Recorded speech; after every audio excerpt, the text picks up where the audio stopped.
Hi everyone, I'm David and today I'm going to be sharing some inspiration with you on how you can craft with the new Totally Tea Time collection from Imagination Crafts. So what I've got down here with me today is a really inexpensive cake stand, like a little cupcake stand. And I got this from a local shop and it really was so inexpensive. I think it was actually less than £1. And when I saw this, I instantly wanted to upcycle it and jazz it up. So what I've done first is I've taken a Cadence Hybrid acrylic in the shade white and basically just gone straight over this because some of the elements did have patterns on already, which are really pretty, but of course we're going to be taking this into our own theme. So what I've got here is one of the actual base pieces, which sort of is the central mast of the cake stand. And I'm going to take some of my Cadence Distress Paste.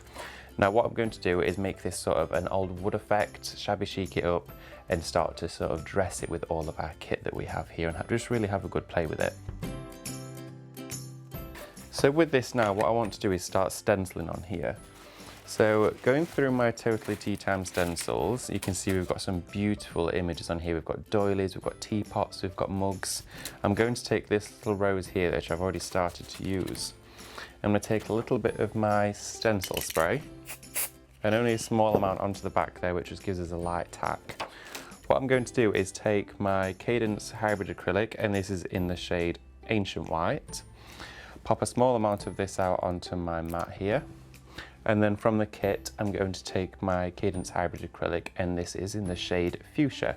So this is a really strong pigment pink, this one. And what I'm going to do is get the shade that I want to, and start stippling with it. I think that's enough of the stenciling on there, and you can see that's all done really, come out really nicely on there actually. And that was the acrylic in the white and the fuchsia that I mixed together. So on to our next pieces. Here we have the top of the cake stand. Now of course this cross section slots over the top of those two masts. So I flip it over. I'm not actually going to decorate the back because if I ever want to in the future flip it around, I can use the original design if I like. But on the front I've done the same again and used that Cadence white paint. And I'm going to go straight in with my Distress Paste again. And I'm going to take my stencil now. So you can see here we have this doily there. We've got a semicircle of a doily, which of course allows us to put more room on the stencil, but means we can actually flip this over and then give a massive full design. So I'm going to stencil spray this just on the back, like so. And then I can gauge the center of this circle by the pinpoint in the middle where the cross section is. So if I use that as a marker, I can see there that's roughly in the center, which is very ideal actually. Here we are, just like that. And as I take this away, we're left with the beautiful doily image that you can see there. It just stands out so nicely. So what I'm going to quickly do is blast this with the hairdryer, and then I'm going to go ahead and stencil the opposite side as well. And we can see there our stencil has come out lovely, and we've got that doily now that goes all the way across. So we've got the crisp design of the doily with the vintage texture in the background, which I think is just absolutely beautiful. Now with this one, this is the largest circle of the set, and what I'm going to quickly do is just mask down this area here. And this one is in the shade Baby Pink, of course, which goes really nicely with this kit. So I'm going to take the lid off for this.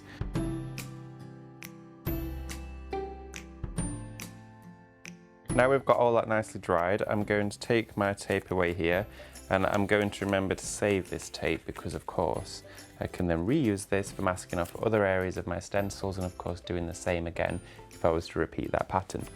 So I'm going to pop that on the side, and now I've got my base ready to work with. So I'm going to go in again because I've got a theme running here. I'm going to go in with that Distress Paste and start to drag it down from the top.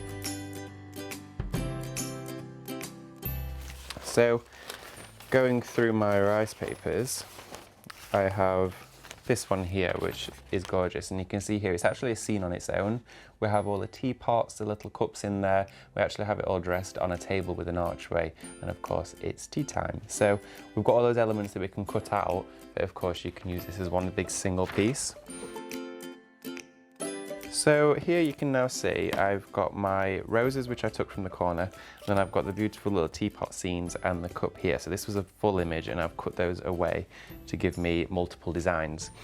Now taking my base here, I'm going to use it so the stripes are horizontal here, and I'm actually going to start decoupaging onto it. So move some of this just to one side. I'm going to take my Cadence Decoupage Plus, and this is the glue for hard surfaces such as cardboard, wood, that sort of thing. Your fabric decoupage, of course, goes onto your fabric and all your textile mediums.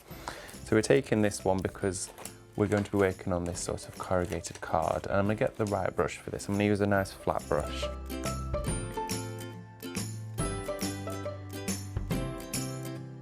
So on my rice paper here, I have the edge of the paper, and I'm going to just use a bit of water on the end of a paintbrush just to wet that, and then it allows me to tear it away really nicely and easily. And I'm going to go straight down. Let's have a look. I'm going to go straight across this way.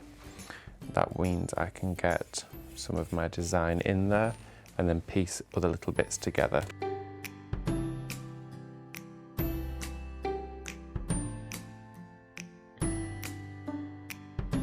If I start to pop my glue onto the circle, I can then layer this in there and know that it's going to all stick down in the right place. That there will go on perfectly and start to adhere to all of that glue. Now if I go back into my pot of Decoupage Plus and start to paste over the top, it's going to act as a sealer for me as well. That's all pasted on there. Now you might be thinking, well, what about the rest of it? You've still got loads left. I'm going to blast this with the hairdryer and then sand it all away. Right, okay, now that that is actually dried, my rice paper is nice and crisp and all sealed down. This edge here, instead of going around with scissors and trimming it all, what I can actually do is take a sanding block or a nail file or some sandpaper, go straight around the edge and sand it all off, and it gives you a really nice clean cut. Yeah.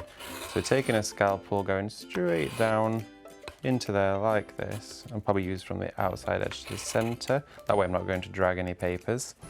I can then get the other end of the knife here and just poke all of that through, and that's just going to mean that I can actually get all of the cardboard slots to go through there. So to finish these circles off, because we're almost at our finish point to put it all together, is I've taken my gold hybrid metallic paint in the kit and painted some cardstock up, which gives a really smooth finish, and I've popped these into my scan and cut them to the right size trims for my circles here. And I'm going to go and give a really nice bead of glue all the way around the edge of this circle like this, and only applying a small amount because it's a really nice tacky glue and it dries super quick as well. So I'm going to go straight over here, find the centre, line it all up and place this down. So you can see there we've got a really nice trim to our plates. I'm going to take the two slots, so that piece that we did start with, I've got all four sides done, and with this particular design it all does slot together, and like I mentioned, these are so inexpensive and cheap. All your local bargain shops do them, so supermarkets do them as well, as in the catering section or baking section, super cheap. I'm going to go straight down with the largest one. You see how it all slots together really nicely. Then we're going to take our medium one, and we'll take our smallest one, pop it on the top here, like so, slot it down, and that there is our cake stand. So you can see we've got design running up the centre, mass that holds all of these plates together. So I really hope this project has inspired you, and do check out other videos that we've got, and subscribe to the channel and give us a like as well, and leave us a comment and let us know if you like these videos and if you want to see more of these as well, because we all love doing them. Thank you.